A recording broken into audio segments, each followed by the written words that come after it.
বরাবরই বিএনপির দুর্গ হিসেবে পরিচিত বরিশাল।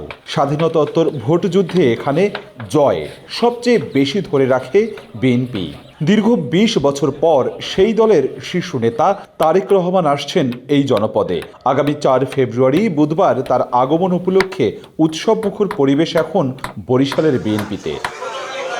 সমাবেশ সফল করতে এরই মধ্যে কয়েক দফায় প্রস্তুতি সভা করেছেন সিনিয়র নেতারা, দিচ্ছেন নানা দিক নির্দেশনা। প্রিয় নেতাকে কাছ থেকে দেখার অধীর আগ্রহে নেতাকর্মীরা উদ্বেগ হয়ে আছেন, তারা কখন এই প্রিয় নেতাকে দেখবে এবং কিভাবে বরিশালে যাবে সেই আয়োজন চলছে। দাঁড়াবার মতো জায়গা থাকবে না, এইগুলো লোক আমাদের হিসেবে এলাকা থেকে যাবে, আমরা নিজে তো যাবো ইনশাল্লাহ। দেশের সবচাইতে সমৃদ্ধ অঞ্চল, এখানে ভোলায় একটি গ্যাস ফিল্ড রয়েছে, 5 ট্রিলিয়ন গ্যাসের রিজার্ভ সেখানে রয়েছে।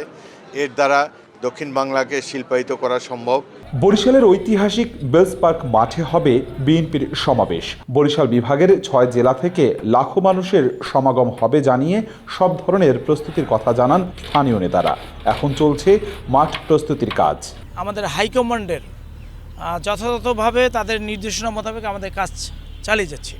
লিফলেট নিয়ে ঘরে ঘরে যাব এবং ভোট চাইব এবং তার আগমন উপলক্ষে আমাদের দাওয়াত দেব। দলীয় প্রধান তারেক রহমানের কাছে বরিশালবাসীরও রয়েছে নানা প্রত্যাশা।